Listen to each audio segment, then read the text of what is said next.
Ceci est l'histoire d'un prêtre nommé Père John Ricardo, qui a grandi à une époque où certaines traditions catholiques n'étaient pas très répandues. Enfant dans les années 1970, John n'avait même jamais entendu parler de l'adoration eucharistique, cette pratique de prier en silence devant l'Eucharistie exposée ouvertement. Même en fréquentant l'école catholique tout au long de son enfance, il n'a jamais été témoin de cette dévotion particulière.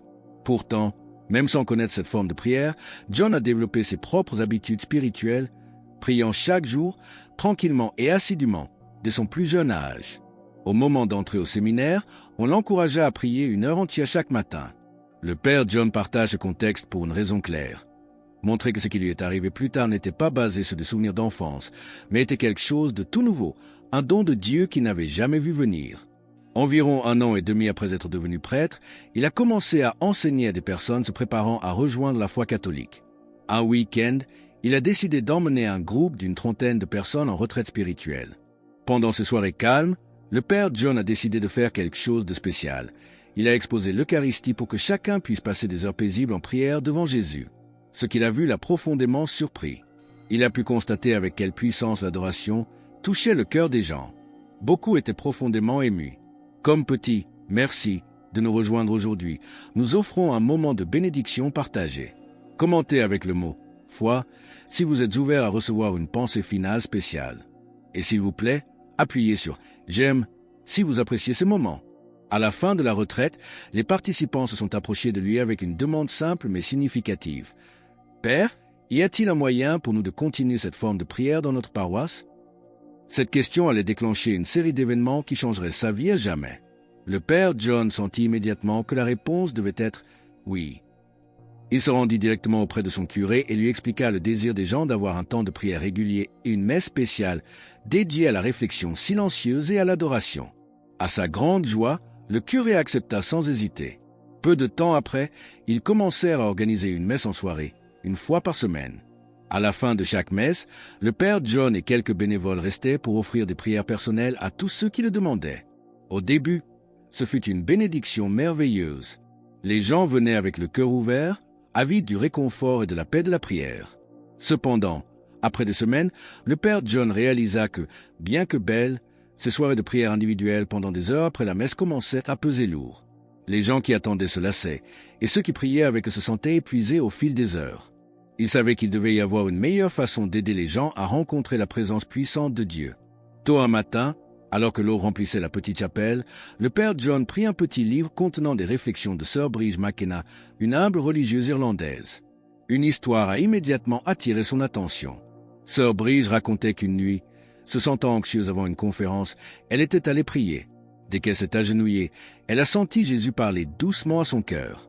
Le message était simple mais puissant. « Bridge, il y a trop de Bridge. Ils n'ont pas besoin de toi. Ce dont ils ont vraiment besoin, c'est de moi. » Les paroles de Jésus à Sir Bridge frappèrent le cœur du père John comme un éclair. En un instant, il comprit précisément ce que Dieu essayait de lui dire. Ses paroissiens n'avaient pas principalement besoin de lui, ils avaient besoin du Christ lui-même. Que se passerait-il lorsqu'il mettrait cette nouvelle perspective en pratique? Son rôle était simplement d'ouvrir la porte et de laisser Dieu faire le travail. La semaine suivante, lors de leur messe spéciale du soir, le père John expliqua calmement à tout le monde qu'ils allaient essayer quelque chose de nouveau. Cette fois, après la communion, il n'y aurait pas de prière personnelle de sa part ou de celle des bénévoles. Au lieu de cela, il placerait simplement l'Eucharistie sur l'autel, permettant à chacun de passer un moment personnel et silencieux avec Jésus lui-même. Il installa 2 agenouilloirs près de l'autel, invitant ceux qui le souhaitaient à s'approcher tranquillement. Au moment où il posa l'ostensoir sur l'autel et s'agenouilla en prière silencieuse, le père John sentit un changement puissant dans l'atmosphère. Il leva les yeux, étonné, alors que des dizaines de paroissiens, 30, peut-être 40, se déplaçaient rapidement mais avec révérence vers l'autel, désireux de se rapprocher du Seigneur. Sur leur visage, il vit un désir, un espoir et une faim de la présence de Dieu qu'il n'avait jamais vu auparavant.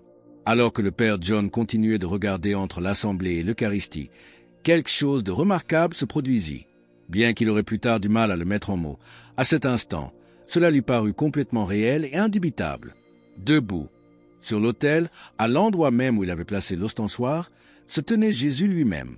Il regardait doucement les gens, son regard rempli de compassion et d'amour.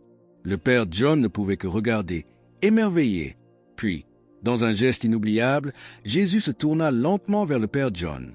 Avec bonté, il s'inclina doucement, les mains tendues dans une expression d'accueil. Le cœur du Père John s'emballa alors qu'il entendait clairement Jésus prononcer doucement ces mots. « John, ne vois-tu pas à quel point c'est simple? Tout ce que tu as à faire, c'est de me placer ici, et je ferai le reste. » Ces paroles douces le marquèrent profondément, façonnant à jamais sa vie et son ministère. À partir de cette soirée, quelque chose a profondément changé au sein de la communauté. Les gens ont commencé à venir en plus grand nombre, attirés comme par une flamme tranquille dont la chaleur et la lumière attiraient doucement les âmes. Le Père John a vu les témoignages affluer.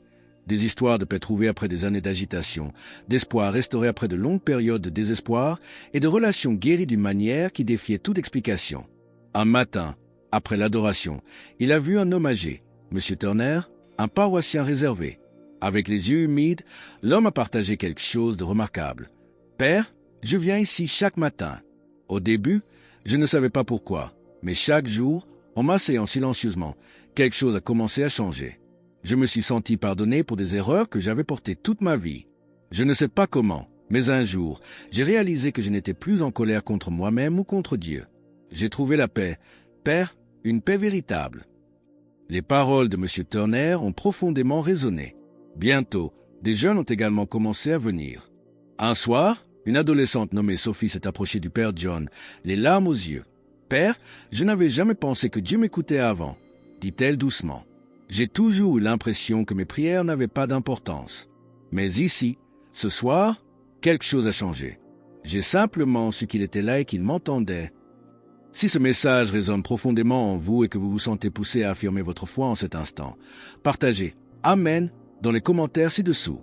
Ému, le Père John a compris à quel point ces moments simples, où les gens rencontraient non pas des règles ou des rituels, mais le Christ lui-même, étaient puissants. Inspiré, il a simplement commencé à inviter les gens, confiant pleinement que Dieu attirait les cœurs comme il le souhaitait. Au fil du temps, la petite chapelle d'adoration est devenue un véritable refuge spirituel, ouvert tous les jours. Pour le Père John, ce parcours lui a enseigné quelque chose d'inestimable. Parfois, l'évangélisation la plus efficace ne passe pas par des sermons éloquents ou des programmes soigneusement planifiés, mais simplement en donnant aux gens l'espace de rencontrer le Christ directement.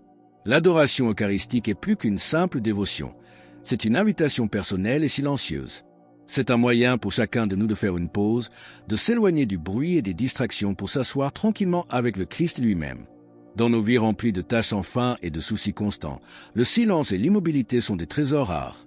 Pourtant, lorsque nous entrons dans la douce présence de Jésus, nous découvrons que nous n'avons rien à dire. Nous n'avons pas besoin de trouver les mots parfaits ou de nous prouver dignes. Tout ce que nous avons à faire, c'est de nous présenter. Le pouvoir n'est pas dans ce que nous lui apportons, mais dans ce qu'il nous donne librement et avec amour. Pensez un instant aux rois mages. Ils ont parcouru des milliers de kilomètres, guidés par une seule étoile, pour s'agenouiller humblement devant un nouveau-né. Pourquoi ont-ils fait un tel effort? Parce qu'ils sentaient qu'ils entraient en présence de Dieu lui-même. Aujourd'hui, nous n'avons pas à traverser des déserts. Il nous attend patiemment, ici et maintenant, dans nos églises et chapelles locales. Ironiquement, le voyage le plus difficile n'est parfois pas de traverser des montagnes, mais la courte distance entre nos vies affairées et la quiétude de la chapelle. Mais pourquoi faire ce voyage? Dieu n'est-il pas partout? Qu'est-ce qui rend sa présence dans l'Eucharistie si spéciale? Bien sûr, vous pouvez prier n'importe où. Dieu est en effet partout, écoutant avec amour en tout lieu et à tout moment. Mais l'adoration eucharistique détient quelque chose d'unique et de puissant. L'Église enseigne, et d'innombrables cœurs en ont fait l'expérience, que Jésus est présent dans l'Eucharistie d'une manière unique. Sa présence y est personnelle, tangible et transformatrice. C'est un mystère, oui, mais c'est aussi une réalité vivante, profondément ressentie par ceux qui s'approchent avec un cœur ouvert. Lorsque nous nous asseyons devant l'Eucharistie, quelque chose de doux et de remarquable se produit. Le Christ commence à toucher doucement les endroits silencieux de nos cœurs, ces blessures cachées que nous portons, ces espoirs et ces craintes que nous partageons rarement. Il parle doucement à notre solitude, nous rappelant que nous ne sommes jamais vraiment seuls. Il apaise nos angoisses, nous rassurant avec une paix tranquille que nous ne pouvons trouver nulle part ailleurs. Il allège nos fardeaux, nous rappelant que le poids que nous portons n'a jamais été destiné à être porté seul. Dans l'adoration, le bruit de notre monde affairé s'estompe. Soudain, tout ce qui semblait si écrasant perd son pouvoir sur nous. Nous nous souvenons que notre valeur ne réside pas dans ce que nous accomplissons, mais simplement dans ce que nous sommes, ses fils et filles bien-aimés. Pour rejoindre notre communauté et ne manquer aucune histoire inspirante, pensez à cliquer sur « J'aime » et à vous abonner. Les dons reçus dans l'adoration sont souvent subtils mais profonds. Une paix tranquille, une force renouvelée, une clarté pour une décision à prendre. Si vous n'avez jamais fait l'expérience de l'adoration, vous hésitez peut-être. Pas où commencer. Si vous n'avez jamais fait l'expérience de l'adoration et que vous hésitez, l'invitation est simple. Venez, tout simplement. Ne vous souciez pas de trouver les mots parfaits ou de vous sentir parfaitement préparé. Entrez simplement dans la chapelle en silence. Prenez place et permettez-vous d'être avec lui. Vous n'avez pas besoin d'impressionner Dieu ni qui que ce soit d'autre. Il vous suffit d'être présent, ouvert et disposé à écouter. Si vous vous êtes éloigné depuis un certain temps, c'est peut-être le moment idéal pour revenir. Le Christ attend toujours, invite toujours, est toujours prêt à vous accueillir de nouveau. La porte est toujours ouverte et son invitation demeure. Venez et reposez-vous. Venez et soyez renouvelés. Venez et laissez-moi vous aimer.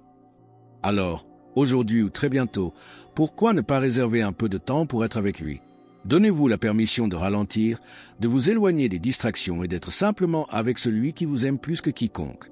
Comme les rois mages il y a si longtemps, faites votre propre petit voyage, non pas de milliers de kilomètres, mais peut-être juste de quelques pas tranquilles jusque dans une chapelle. Dans l'adoration eucharistique, le Christ vous attend patiemment, avec amour et avec joie. Permettez à sa paix de remplir doucement votre cœur. Permettez-vous de simplement vous reposer en sa présence, sachant que vous êtes exactement là où vous devez être. Car si les mages ont pu traverser le monde juste pour s'agenouiller devant Jésus dans une humble mangeoire, nous pouvons sûrement faire quelques pas silencieux pour entrer en sa présence aujourd'hui. Alors que nous concluons, nous vous invitons à déclarer votre foi. Commentez « Jésus est roi » ci-dessous pour affirmer cette vérité avec nous. Et votre parcours ne doit pas s'arrêter ici. Cliquez sur la vidéo qui apparaît maintenant sur votre écran pour un autre message puissant que nous avons préparé pour vous.